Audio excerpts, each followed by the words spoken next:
Livro, O Assassinato de Roger Ackroyd. Autora, Agatha Christie. Capítulo 10. A Criada. Fomos encontrar Mr. Ackroyd no vestíbulo acompanhada de um homenzinho seco, com um queixo agressivo e um par de olhos penetrantes. Mr. Ramon fica para almoçar, anunciou Mr. Ackroyd, antes de iniciar as apresentações. Mr. Ramon é o meu advogado. Virando-se para este sorriu e perguntou como se exibisse celebridades. Conhece o Major Blunt? E o nosso Dr. Shepard? Eram amigos do querido Roger. E permita que lhe... Calou-se olhando para o detetive belga. É Mr. Poirot, mamã, interveio Flora. É aquele senhor de que te falei esta manhã. Ah, sim, disse Mr. Ackroyd, vagamente como se tratasse de uma coisa sem importância. Minha filha encarregou de descobrir a localização de Rudolph, não é verdade? Não, mamã, contrariou a jovem, ele vai descobrir quem matou o tio. Oh, querida, por piedade! Exclamou Mr. Ackroyd teatralmente. Os meus pobres nervos. Sinto-me tão mal esta manhã, tão mal. Esta desgraça foi tão atroz. Estou certa de que se tratou de um acidente. Roger era tão desastrado a mexer fosse no que fosse. Deve ter estado a examinar aquela arma raríssima e esta escorregou-lhe da mão, ou qualquer coisa desse gênero. A delicadeza dos presentes fez com que esta declaração tivesse sido escutada em discreto silêncio. Vi Poirot dirigir-se ao advogado e falar-lhe em tom confidencial. Aproximei-me, indeciso, e perguntei. Venho incomodá-los? De maneira nenhuma, disse o detetive. Tanto eu como o doutor colaboramos nas investigações. Se não o tivesse como braço direito neste ambiente desconhecido, sentir-me-ia perdido. Desejava apenas pedir a Mr. Ramon uma pequena informação. Mas acontece que o senhor está agindo a favor do capitão Rudolph Patton, observou o advogado. Não, Mr. Ramon, corrigiu Poirot. Ajo apenas no interesse da justiça. Miss Flora Ackroyd pediu-me que investigasse a morte do tio. O advogado não parecia sentir-se muito à vontade. Não quero dizer que eu considere pessoalmente o capitão Patton envolvido no crime, mas há certos indícios que lhe são altamente desfavoráveis. O simples fato de ter grandes necessidades de dinheiro. Poirot mostrou-se admirado. Tinha realmente grande necessidade de dinheiro? O advogado encolheu os ombros e respondeu. Era um gastador impenitente. Nele, a falta de dinheiro constituía um estado crônico. Estava sempre a pedir várias quantias ao padrinho. Que entende por sempre, Mr. Ramon? Insistiu Poirot. Refere-se a qualquer pedido que lhe tenha feito este ano? Bem, este ano, não sei, balbuciou o advogado. Foi, portanto, no ano passado, persistiu o detetive. Bem, não posso precisar se teria sido no ano passado. Ouvi dizer que Rudolph Patton estava frequentemente a sangrar a bolsa de Mr. Roger Ackroyd. E a pessoa que lhe prestou essa informação seria de confiança, Mr. Ramon? De absoluta confiança, respondeu este, ligeiramente perturbado. Pode dizer-me quem lhe confidenciou esse pormenor da vida familiar? Bem, foi Mr. Ackroyd, casualmente. E também lhe falou no testamento. Mr. Ramon está a par das disposições testamentárias. De Mr. Ackroyd? Certamente. Foi esse o motivo que aqui me trouxe. Nesse caso, dada a missão que Miss Ackroyd me confiou, poderá pôr-me ao corrente do conteúdo testamentário? Não vejo qualquer inconveniente, respondeu o advogado, visto não ser secreto. As disposições são muito simples. Depois de pagos certos legados. Tais como? Precisou Poirot. A relutância em falar que Ramon manifestava era contrária à sua aparente afabilidade. Bem, pequenas coisas. 1000 libras para a governanta, Miss Russell. 50 libras para a cozinheira, Emma Cooper. 500 libras para o secretário, Mr. Godofred Raymond. Depois, vários donativos a hospitais. Poirot ergueu uma mão e declarou. Já chega. Não estou interessado nos atos de beneficência coletivos a instituições distantes. Quero saber quanto à herança propriamente dita? Miss Ackroyd ficará com o usufruto de 10.000 libras em ações enquanto for viva. Miss Flora Ackroyd herda 20.000 libras em dinheiro. Agora todo o remanescente, incluindo a propriedade e as ações da firma C. Ackroyd e Filho, foi deixado ao sobrinho e filho adotivo, Rudolph Patton.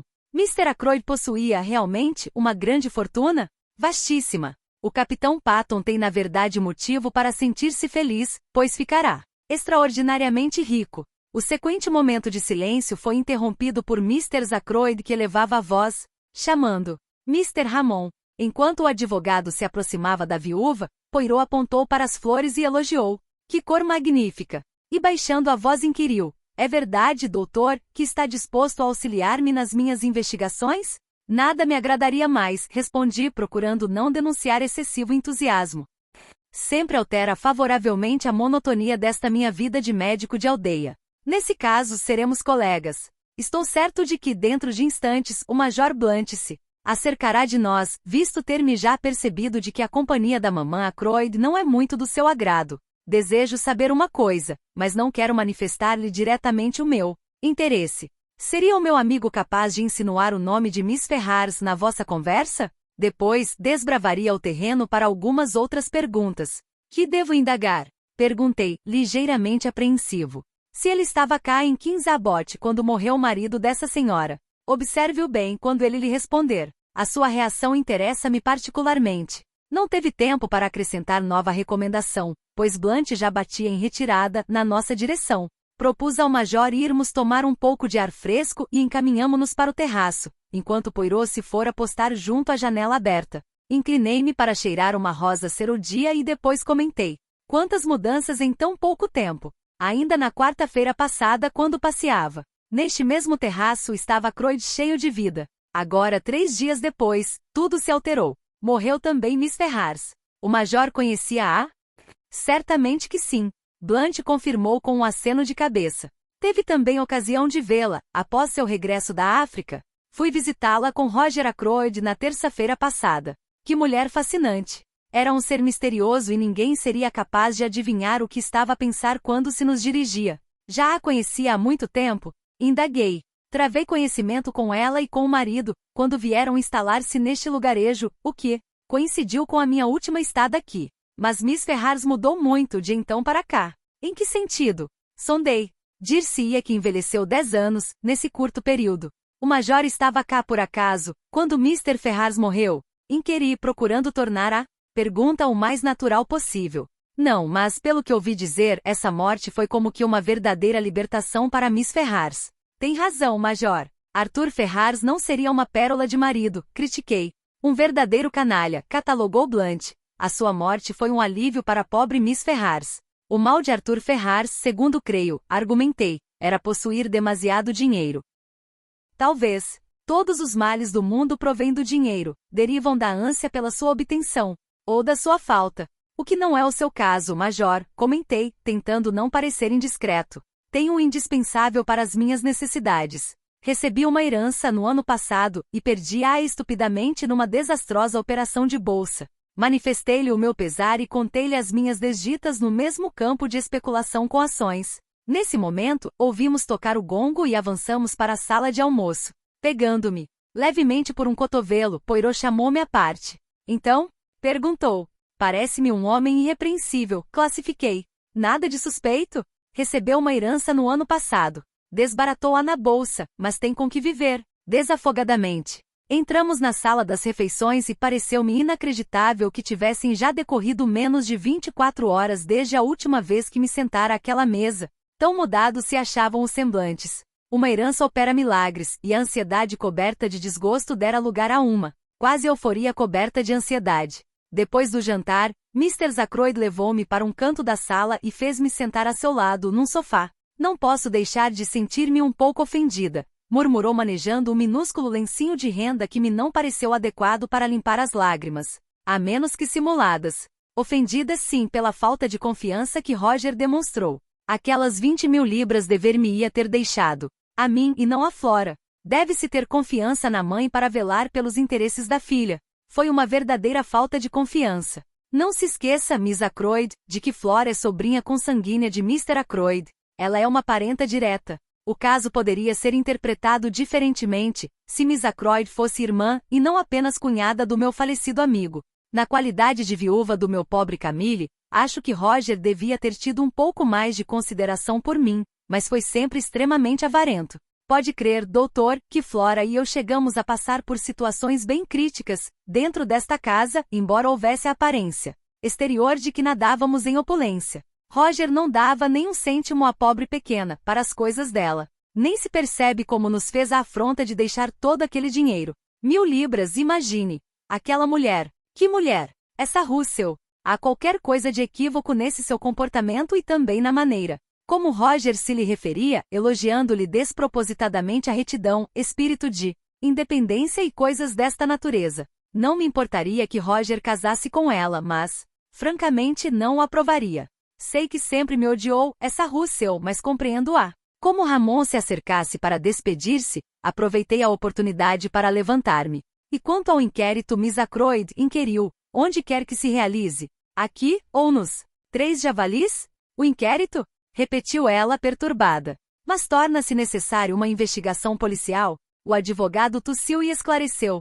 Dadas as circunstâncias de morte por causa violenta, Miss Ackroyd, a lei determina que a inquirição do coronel seja feita na presença de um júri. Mas Mr. Ramon, protestou ela, como meu advogado pode certamente evitar a minha presença nessa enfadonha reunião, e que saberia eu responder? Se julgo ter se tratado de um acidente infeliz, tentarei evitar-lhe os possíveis incômodos. Talvez Mr. Raymond, como secretário particular da vítima, possa evitar a sua presença, fornecendo as provas necessárias para identificação dos despojos. Como o rosto de Mr. Ackroyd continuasse a manifestar viva preocupação, Ramon sondou.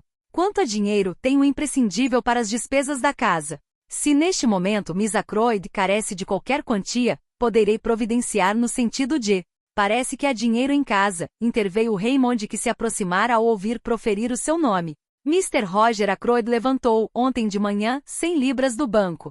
100 libras. Sim, para o pagamento dos salários e outras despesas previstas para hoje. A quantia deve, portanto, estar intacta. Onde está o dinheiro? No escritório? Não. Mr. Ackroyd costumava guardá-lo no quarto, dentro de uma velha caixa de colarinhos. Ideia deveras curiosa, não lhe parece? Em vez de responder, o advogado sugeriu. Talvez fosse conveniente certificarmos-nos da existência dessa quantia. Acompanho-o ao quarto, ofereceu-se Raymond, mas, lembro-me agora de que a porta está fechada à chave. Parker informou-nos de que o inspetor Raglan estava nos aposentos de serviço a interrogar a criadagem. Momentos depois, Raglan juntou-se-nos e subimos as escadas. Tudo ficará como na noite anterior, no quarto de Roger fechado pela polícia. Raymond dirigiu-se para a gaveta superior de uma cômoda de madeira rosa. Guardava o dinheiro numa gaveta sem chave? Admirou-se Raglan. Corando, Raymond respondeu. Mr. Ackroyd tinha máxima confiança em todos quantos trabalhavam com ele. Pegou numa caixa circular de couro para colarinhos engomados, levantou a tampa e retirou uma bolsa. Aqui está, anunciou o jovem apresentando um grosso rolo de notas. A quantia tem de estar intacta, visto que Mr. Ackroyd não chegou a tocar-lhe, depois de ter arrumado o dinheiro. O advogado começou a contar o dinheiro e exclamou. Mas, aqui só estão 60 libras. Raymond tirou-lhe o dinheiro das mãos e contou-o por sua vez. Não percebo, confessou Raymond não só espantado como preocupado. Poirot adiantou-se e perguntou-lhe. Viu Mr. Ackroyd guardar aí esse dinheiro? Pois vi, enquanto se vestia ontem à noite para o jantar. Tem a certeza de que não o teria levado nessa altura para fazer qualquer pagamento? Tenho a certeza, pois ele próprio me declarou textualmente, não quero levar 100 libras comigo, pois fazem um grande volume na algibeira. Nesse caso deve ter tirado 40 libras do maço, ou então foram-lhe roubadas, concluiu Raglan. Qual das criadas esteve ontem aqui, Miss Ackroyd? Inquiriu Poirot. Não sei, respondeu esta, mas deve ter sido a criada de quarto. Tem confiança nela? É uma excelente rapariga do campo. E os outros servidores são honestos? Creio que sim, nunca faltou nada. Há alguém entre o pessoal de serviço que tenha manifestado o desejo de despedir-se e esteja para deixar a vila? Bem, esta criada de quarto vai sair. Despediu-se ontem, segundo creio. Foi a ti, Miss Ackroyd, que a rapariga manifestou essa intenção? A mim. Espantou-se ela, quase indignada. De maneira nenhuma. Isso são assuntos da alçada de Mr. Russell. Eu nada tenho a ver com a criadagem. Mas será assim tão importante? Essa investigação? Poderá estar relacionada com o crime, Miss Ackroyd, justificou o inspetor. É, pois, conveniente interrogar Miss Russell e essa moça. Poirot e eu acompanhamos Raglan ao quarto da governanta. Mr. Russell recebeu-nos com a sua acostumada frieza e informou-nos de que Elsa Daly estava na Vila Fernley havia 6 meses, tecendo-lhe os maiores elogios, recusando-se a admitir a hipótese de que a jovem se tivesse apoderado fosse do que fosse. Sabe porventura, Miss Russell, por que razão Elsa se vai embora? Não sei nada a esse respeito. Devem referir-se a Ursula Bourne, que foi despedida. Por que motivo? Também não sei. Julga-se que ao limpar a secretária de Mr. Ackroyd lhe teria desarrumado alguns papéis e que, furioso com isso, o patrão a despediu. Eu já tivera a ocasião de observar essa empregada, alta, de cabelos castanhos, que lhe caíam para os ombros, linda de rosto e de formas esculturais. Era realmente uma estampa e Mr. Russell reconhecia-lhe as melhores qualidades, tanto como pessoa, como no desempenho das suas obrigações profissionais. Fomos atrás de Raglan falar à rapariga. É Ursula Bourne? Perguntou o inspetor. Sim, senhor. Disseram-me que foi despedida. Por que razão Mr. Ackroyd tomou essa decisão? O meu patrão enfureceu-se por eu ter alterado, involuntariamente, a ordem de alguns papéis que tinha sobre a secretária ao fazer-lhe a limpeza habitual. Disse-me que deixasse o serviço o mais breve possível. Não esteve, por acaso, no quarto de dormir de Mr. Ackroyd? Não, senhor. Esse serviço pertence a Elsa.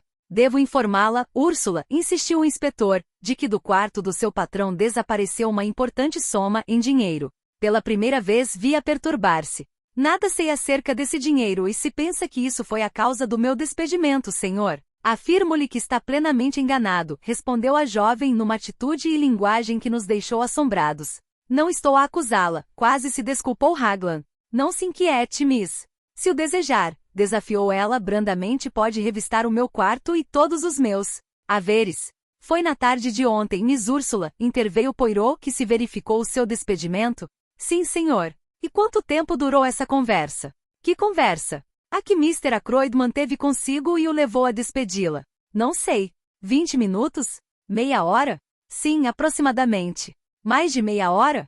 Não tanto, de certo, respondeu a jovem. Obrigado, Miss Úrsula, despediu a Poirot. Notei que os olhos do detetive belga brilhavam de satisfação, enquanto ordenava simetricamente alguns objetos sobre a mesa do quarto. Entretanto, Raglan tornará a interrogar Mr. Russell. Tem referências acerca dessa empregada? Sem responder, a governanta tirou da gaveta de uma cômoda um maço de cartas. Escolheu uma e entregou-a ao inspetor. Fez este com o queixo atirado para a frente. Excelentes referências de Miss Ada Folliot, da Vila Marby. Quem são estas pessoas? Proprietários rurais, gente educada, respondeu Mr. Russell. Vejamos agora Elsa Daly, prosseguiu o inspetor. Desejo falar com ela. Era uma moça loira, um pouco apatetada, que se mostrou francamente aflita com o desaparecimento do dinheiro. Depois de ter respondido a todas as perguntas, foi-se embora e Raglan perguntou. Considera-a suspeita, Miss Russell? De uma coisa dessas, não. Contudo, torceu o nariz como indicando que poderia haver qualquer motivo estranho ao dinheiro que motivara uma certa reserva da governanta a respeito da criada, embora momentos antes lhe tivesse feito os maiores elogios. Havia algo de duvidoso que permanecia no ar, sem materializar-se. E quanto a Parker? Continuou Raglan. Desta vez, o nariz de Mr. Russell franziu-se francamente, mas não respondeu. Finalmente saímos depois de a governanta nos ter cumprimentado com extrema secura. Pensei que Parker cortejasse Elsa e isso desagradasse a Mr. Russell. Entretanto, Raglan meditava em voz alta. Acho algo de suspeito em Parker, mas não vejo quando teria ocasião de vir até cá acima. Esteve constantemente ocupado depois do jantar, e apresentou um álibi indestrutível para toda a noite. Deixemos este assunto como está por enquanto, já que é admissível que Mr. Ackroyd tenha feito qualquer pagamento que ignoramos. Deixei a Vila Fernley na companhia de Poirot. De súbito observei. Quem sabe o que representariam aqueles papéis para Mr. Ackroyd? Por que teria ficado tão furioso? Pensaria que Úrsula os lera ao arrumar a secretária? Não estará, nesse despedimento. Qualquer indício para a solução do mistério? O secretário disse não haver papéis importantes sobre a secretária, lembrou o detetive. Sim, mas... Que lhe parece a moça? Quem? Ursula Bourne? Precisei. Sim, criada demasiado bem educada, falando corretamente inglês e com um físico que, bem poderia levá-la a bailarina. Parece-me boa pequena, respondi. Poirot tirou um papel da algibeira e estendeu-mo. Repare, convidou. Era a nota que Raglan lhe entregará nessa manhã, e em frente do nome Ursula Bourne, destacava-se uma cruz feita a lápis. É a única criada, explicou o detetive, cujo álibi não foi confirmado. Mas não vejo motivo para que tenha assassinado Ackroyd, observei. Franzindo as sobrancelhas, Poirot pensou em voz alta.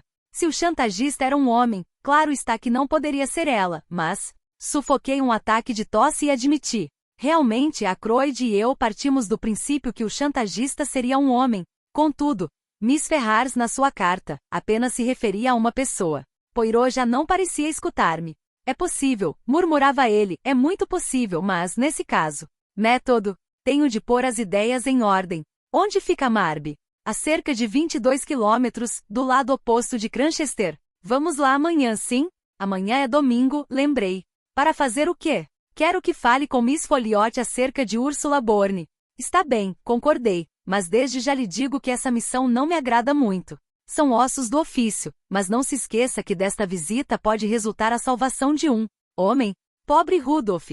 Lamentei. Ainda pensa que esteja inocente? Com ar grave, Poirot declarou. Tudo concorre para indigitá-lo como verdadeiro culpado. As premissas acusatórias acumulam-se com tal precisão que chego a considerá-las demasiadas bem coordenadas. E aquele imbecil tem todas as circunstâncias a seu favor. Imbecil?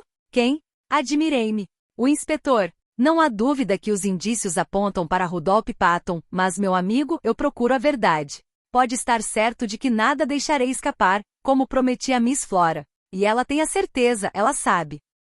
Capítulo 11. Uma visita de Poirot. Sentia-me embaraçado quando, na manhã seguinte, toquei a campainha da porta da Vila Marby. Que pretenderia Poirot descobrir com aquela diligência? Fui recebido por uma graciosa criada que me introduziu numa ampla sala. Enquanto contemplava uma gravura de Bartolus e, suspensa da parede, Mrs. Folliot apareceu na entrada. Era uma mulher alta, formosa, de sorriso atraente, cabelo castanho e solto. Dr. Shepard? Inquiriu com certa hesitação. Precisamente, minha senhora. Sinto vir incomodá-la. Desejaria apenas obter algumas informações acerca de uma criada que teve ao seu serviço, Ursula Bourne. Bastou que tivesse pronunciado o nome para que o sorriso se lhe desvanecesse dos lábios. Com ele extinguira-se a cordialidade com que me prendara no primeiro momento. Percebi que não se sentia à vontade quando repetiu. Ursula Bourne? Talvez não se recorde já do nome, sugeri. Lembro-me perfeitamente, respondeu contrariada. Segundo me informaram, deixou esta casa há pouco mais de um ano. Precisamente. Era uma pessoa competente? Quanto tempo esteve ao seu serviço, minha senhora? 1 ano ou 2, não me lembro exatamente. Era uma moça muito ativa. Estou certa de que lhe agradará o seu serviço. Mas não fazia a mínima ideia de que estava para sair da vila. Fernley não podia explicar que não desejava contratá-la, mas tinha de prosseguir. Desejava informações mais pormenorizadas a seu respeito. De que natureza? De onde é natural, de que família provém, etc. A expressão de Mrs. Folliot tornou-se quase hostil. Nada sei, replicou secamente. Que fazia antes de vir trabalhar para sua casa? Não me lembro. Ergueu subitamente a cabeça, num jeito que devia ser-lhe familiar. Precisa de fazer-me todas essas perguntas? Indagou. Mostrei surpresa e intenção de desculpar-me. Não supunha que lhe desagradasse responder-me, Miss Folliot. Sinto imenso. A sua hostilidade pareceu atenuar-se. Nada me custa responder-lhe, doutor. Apenas o seu questionário me pareceu um pouco estranho. Nada mais. A minha experiência de médico e de lidar com gente de todos os tipos e educações indicava-me que aquela mulher tinha verdadeira relutância em falar de Ursula Bourne. Compreendi, portanto, que não seria por seu intermédio que conseguiria obter mais informações sobre a bela criada. Renovando as minhas desculpas, peguei no chapéu e saí. Fui ver uns doentes e por volta das 6 horas regressei à casa. Encontrei Caroline sentada à mesa onde havia 2 xícaras com restos de chá. No seu rosto discernia uma expressão de satisfação contida, sinal inconfundível de que tivera uma nova notícia e estava prestes a difundi-la. Esta tarde foi interessantíssima, prolongou. Enquanto me sentava na poltrona, junto do fogão de sala e estendia as pernas, tentei adivinhar. Esteve Camis Ganet? Reprovado. Motejou, satisfeita. Procurei adivinhar, citando nomes após nomes, mas minha irmã acolhia cada sugestão com triunfante negativa. Por fim, decidiu-se a desvendar. Mr. Hercule Poirot, que te parece? Parecia-me muita coisa, mas tentei não o dar a perceber. De que falaram? Sondei. De si próprio e das suas aventuras. Já ouviste falar no príncipe Paulo da Mauritânia, que há pouco tempo se casou com uma bailarina? Sim, então. Li há dias no bisbilhoteiro um artigo que falava a respeito da noiva. Insinuava tratar-se de uma grã-duquesa russa, filha do czar, que conseguirá fugir a esses assassinos bolchevistas. Parece que Mr. Poirot conseguiu aclarar o mistério de um certo crime que ameaçava envolver a segurança do casal. O príncipe Paulo ficou muito grato, e fez-lhe presente de um alfinete de gravata com uma esmeralda do tamanho de um ovo de avestruz, não? Motejei. Não falou nisso. Por quê? Porque é o costume nos romances policiais de superdetetives. Fiquei encantada por ouvi-lo dissertar sobre o crime e a sua detecção nos mais íntimos pormenores, contou Caroline entusiasmada. Não pude deixar de admirar a sagacidade de Poirot, procurando impressionar uma solteirona de província cujo maior prazer é a tagarelice. Disse-te que a bailarina era realmente uma grã-duquesa? Sim, mas pediu-me sigilo. Não estou autorizada a falar. E depois de todas essas confidências fez-te outras perguntas.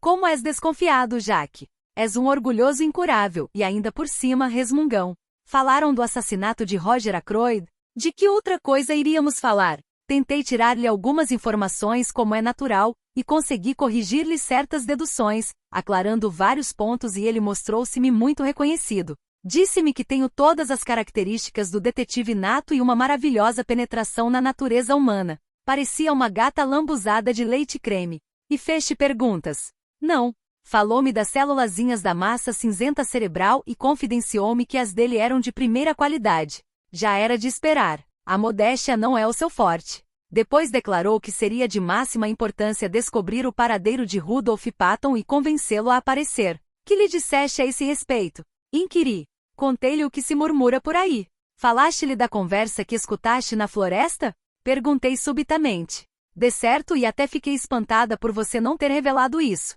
Quis proteger Rudolph. Sou seu amigo. Também eu, e é por esse motivo que não acredito que seja o criminoso. Concordo com Mr. Poirot na necessidade de fazê-lo aparecer para que se esclareça a verdade. Se pensares como eu, já que concordarás que provavelmente na noite do crime, Rudolph veio encontrar-se com aquela pequena. Isso dava-lhe um álibi irrefutável. Se pode provar isso, por que não aparece a declará-lo? Para não comprometer a moça, respondeu-me Caroline, exultante. Estás continuamente a ler romances e criaste um novo enredo, critiquei. Momentos depois insisti. E não te fez outras perguntas? Não, a não ser a respeito dos teus doentes. Que doentes? Inquiri, incredulamente. Dos que vieram ao teu consultório. Quis apenas saber se trabalhaste muito e quantos eram. Conseguiste dizer-lhe-o? Certamente. Desta janela vejo perfeitamente a ruazinha de acesso ao consultório e bem sabes que tenho uma excelente memória. Não duvido, respondi mecanicamente. Nessa tarde, prosseguiu Caroline, contando pelos dedos, visitaram-te a velha Miss Bennet, o rapaz da feitoria e Dorothy Grice, para lhe tirares uma agulha do dedo, depois, aquele criado americano do transatlântico e o velho George Evans, por causa do tumor, e por último, minha irmã fez uma pausa significativa. Então, desafiei. Miss Russell, exclamou. Que há de estranho nisso, repliquei, para fazeres tanto teatro. Veio tratar do joelho. Ora, Jacques. Sofre tanto disso como eu. Era outra coisa que a interessava. Que coisa? Isso é o que Mr. Poirot desejava saber. Diz que há algo de equívoco naquela mulher. Tem graça que Miss Ackroyd fez-me idêntica observação. Miss Ackroyd? Exclamou Caroline. Essa também é boa, deixa estar. Boa por quê? Mas Caroline recusou-se a alongar as suas explicações. Arrumou o tricô e subiu para vestir o casaquinho de seda lilás e colocar ao pescoço o medalhão de ouro, para ficar arrumada para jantar. Pensei se Poirot teria vindo realmente investigar acerca da visita de Mr. Russell, ou se tudo se delineara na imaginação fecunda de minha irmã. Lembrei-me da insistência da governanta acerca de estupefacientes antes de desviar a conversa para envenenamentos. Mas Roger Ackroyd não fora envenenado. Ouvi a voz de Caroline, num tom um pouco áspero, chamar-me do alto da escada. Vais atrasar-te para o jantar, Jacques, censurou. Coloquei mais carvão no fogão e subi docilmente a escada. A paz em família exige certos sacrifícios. Capítulo 12. Uma reunião íntima. Na segunda-feira seguinte realizou-se um inquérito público. É inútil descrever os pormenores. De acordo com a polícia, ficou decidido não haver divulgação das investigações. Fiz o meu depoimento acerca da morte de Roger Ackroyd e estabeleci a hora provável da morte. O médico legista referiu-se à ausência de Rudolph, sem contudo insistir muito no caso. A seguir, Poirot e eu trocamos algumas palavras com Raglan, que se mostrava preocupado. Está tudo embrulhado, Mr. Poirot, queixou-se ele. Esforço-me por julgar o caso com a maior imparcialidade.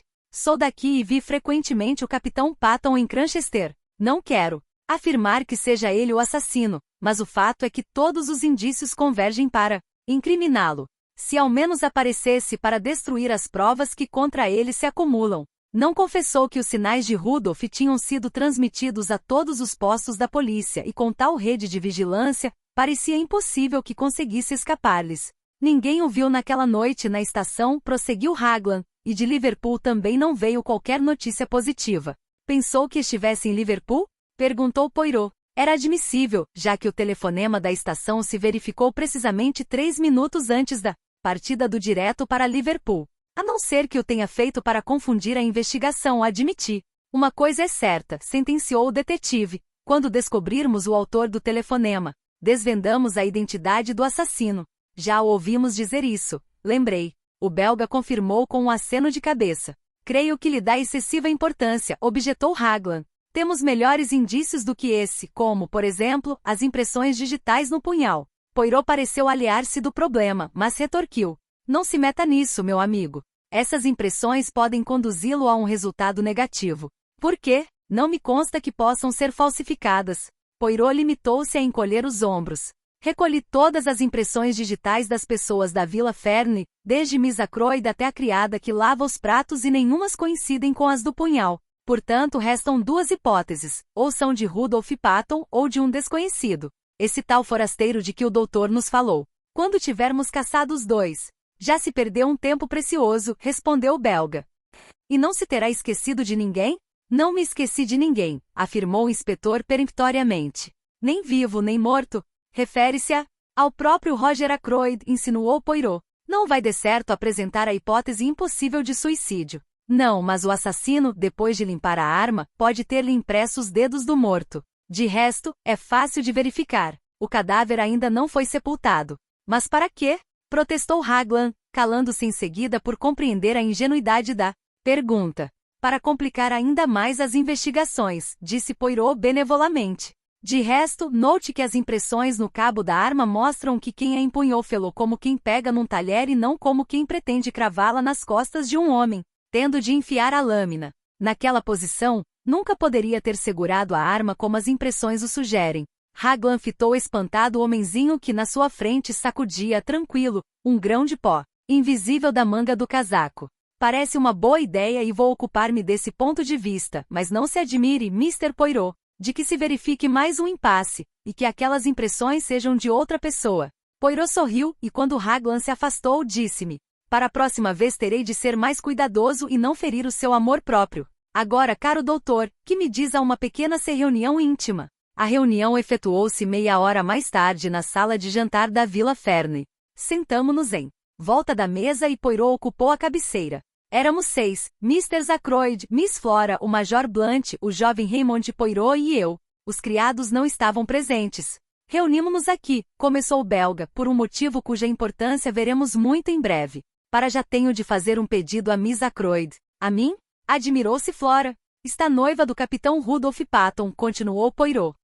Se sabe onde ele se encontra, deve declará-lo, pois a sua situação torna-se, de dia para dia, mais perigosa para sua segurança. Se sabe onde ele para, convença-o a aparecer. Caso contrário, será demasiado tarde. O rosto de Flora tornou-se extremamente pálido. Juro-lhe solenemente, Mr. Poirot, que ignoro o seu paradeiro, respondeu com voz firme. Está bem, disse o belga. Agora dirijo um apelo a todos os circunstantes, se são amigos do capitão Patton e sabem onde se esconde, tem de mo dizer. Seguiu-se um prolongado silêncio que foi quebrado por Mr. Ackroyd. Acho realmente muito estranho o desaparecimento de Rudolph. Felizmente que o noivado de Flora não chegou a ser anunciado. Não o julgo culpado, mas esta situação atrairia uma publicidade terrível para o nosso nome. Ele teve uma mocidade muito irregular e francamente. Não sei. Mamã, protestou Flora, indignada. Não estás a acusar Rudolph, certamente. Não, mas pergunto-me o que aconteceria à herança se ele fosse considerado culpado. De qualquer maneira, apenas quero dizer que me sinto feliz por o noivado não ter sido anunciado publicamente. Será amanhã, decidiu a jovem. Mr. Raymond, far-me-á o favor de enviar esse anúncio para os jornais. Tal como estão as coisas, devo procurar amparar Rudolph por todos os meios. Não acha, Major Blunt, que é esse o meu dever? Depois de fixá-la demoradamente, o Major fez um sinal de aprovação. Mr. Ackroyd protestou ruidosamente, mas Flora não se demoveu. Foi então que Raymond se atreveu a falar. Aprecio as suas razões, Miss Flora, mas não lhe parece que a decisão é um pouco precipitada? Por que não espera mais um dia ou dois? Amanhã, teimou a jovem. Mr. Poirot invocou Mr. Ackroyd em tom choroso. O senhor não interfere? Nada a interferir, disse Blunt. O que Miss Flora tenciona fazer é justo e estarei a seu lado, aconteça o que acontecer. Obrigada, Major Blunt, murmurou Flora. Finalmente Poirot decidiu-se a abrir a boca. Permita-me, Miss Ackroyd, que a felicite pela sua lealdade. Rogo-lhe agora tanto pelo interesse de Rudolph Patton como pelo seu que não levante obstáculos à missão que me honrou confiar-me. Virou-se então para todos os presentes e declarou: agora, senhoras e senhores, quero que compreendam que vou descobrir a verdade. Já avancei bastante na idade e não quero encerrar a minha carreira com um desastre. Apesar das resistências que todos vós me têm oposto, hei de atingir o meu fim. Que quer dizer com as resistências que começou Raymond a protestar? Quero dizer que todos quantos aqui estão têm qualquer coisa a esconder. Podem ser coisas banais sem importância que julgam alheias ao crime, mas que podem constituir a chave do problema. É ou não verdade que cada um dos presentes tem algo a ocultar-me? Lançou um olhar acusador em torno da mesa e terminou. Com o vosso silêncio todos me responderam. Levantou-se da mesa e repetiu: apelo novamente para que me digam a verdade. Ninguém quer falar? É uma pena. E dizendo isto, saiu. Gostou do vídeo? Se sim, deixe seu gostei, se inscreva no canal. E até o próximo vídeo.